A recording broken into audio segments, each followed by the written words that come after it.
और अब हम आपको बांग्लादेश लेकर चलते हैं, जहां शेख हसीना की पार्टी ने लगातार चौथी बार आम चुनावों में जीत हासिल की है और इस जीत को बांग्लादेश के लोग नकली जीत भी कह रहे हैं, खासतौर पर वहां के विपक्ष के नेता। बांग्लादेश में शेख हसीना की पार्टी आवामी लीग को 298 में से 223 सीटें मिली हैं और बाकी शेष 75 सीटों पर निर्दलीय या फिर छोटी छोटी पार्टियों के उम्मीदवार जीते हैं। यानी विपक्षी पार्टियों के नेताओं को इन चुनावों में जीत मिली ही नहीं, और ऐसा इसलिए हुआ क्योंकि बांग्लादेश में बड़े बड़े विपक्षी दल चुनाव में इस बार लड़ ही नहीं रहे थे और उन्होंने अपनी गिरफ्तारियों के विरोध में चुनाव के बहिष्कार का फैसला किया था। यानी वहां के विपक्ष ने इस बार चुनाव का पूरा बहिष्कार कर दिया।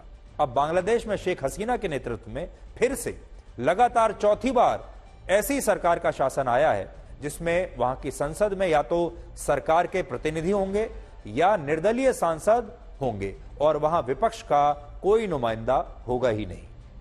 इससे भी ज्यादा हैरानी की बात यह है कि शेख हसीना को बांग्लादेश की गोपालगंज सीट पर लगभग 2.5 लाख वोट मिले और उनके प्रतिद्वंदी उम्मीदवार को सिर्फ 469 वोट मिले।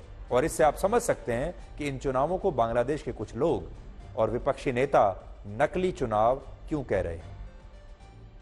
इन चुनावों में जीत के बाद अब शेख हसीना लगातार चौथी बार प्रधानमंत्री बनेंगी और अगर कुल मिलाकर देखा जाए तो वो 5वीं बार बांग्लादेश की प्रधानमंत्री बन रही है। शेख हसीना बांग्लादेश के एक बड़े राजनीतिक परिवार से आती हैं, या आप कह सकते हैं कि जो फर्स्ट फैमिली है वहां की राजनीति की, वहां से, और इस परिवार ने बहुत संघर्ष देखा है। और शेख हसीना शायद राजनीति में आती ही नहीं अगर वर्ष 1975 में उनके पिता शेख मुजीबुर रहमान की हत्या न होती।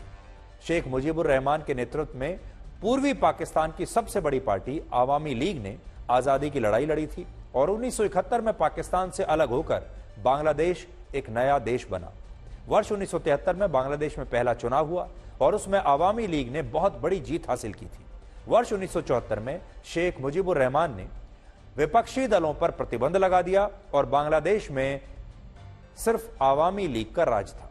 लेकिन वर्ष 1975 में एक सैन्य विद्रोह में शेख मुजीब और उनके परिवार के ज्यादातर लोगों की हत्या कर दी गई। लेकिन उनकी दोनों बेटियां शेख हसीना और शेख रहाना उस समय जर्मनी में थी और इसलिए इनकी जान बच गई। शेख हसीना अगर उस दिन वहां होती बांग्लादेश में तो आज वो जिंदा ना होती। और जब शेख हसीना बाद में जर्मनी से लौटी तो उन्होंने भारत में शरण ली और भारत में वो 6 वर्षों तक रही।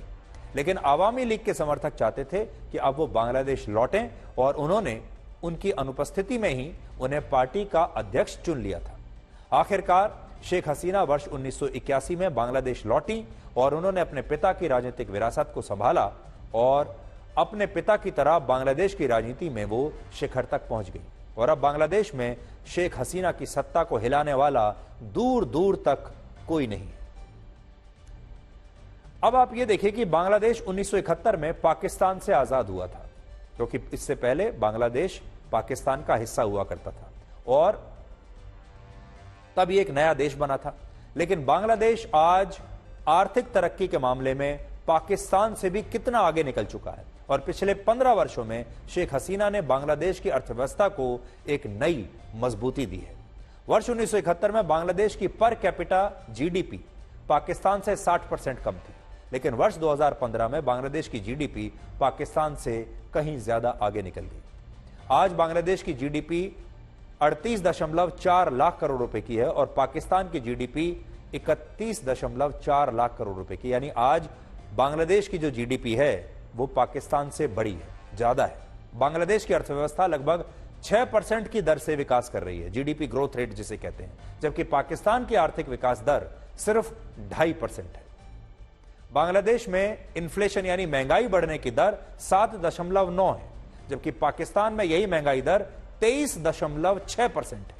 और आप ये भी देखिए कि बांग्लादेश और पाकिस्तान दोनों एक जमाने में भारत का ही हिस्सा थे और पाकिस्तान में भी अगले महीने आम चुनाव होना है। लेकिन भारत की तुलना में इन दोनों देशों में अभी तक वैसी राजनीतिक स्थिरता नहीं आई जैसे कि भारत में है और राजनीतिक स्थिरता होने की वजह से ही भारत आज दुनिया की एक बड़ी आर्थिक महाशक्ति बन चुका है।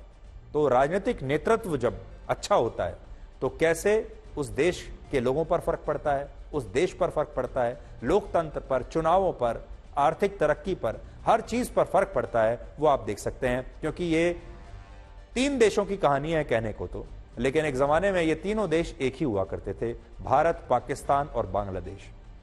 और आज इन तीनों देशों की अलग अलग कहानी है। भारत की एक अलग कहानी है, भारत शीर्ष तक पहुंचा है, और पाकिस्तान की अलग कहानी है, पूरी दुनिया जानती है, और बांग्लादेश की एक अलग कहानी है। लेकिन इन तीनों देशों में अगर आप देखें तो अब पाकिस्तान सबसे पीछे है।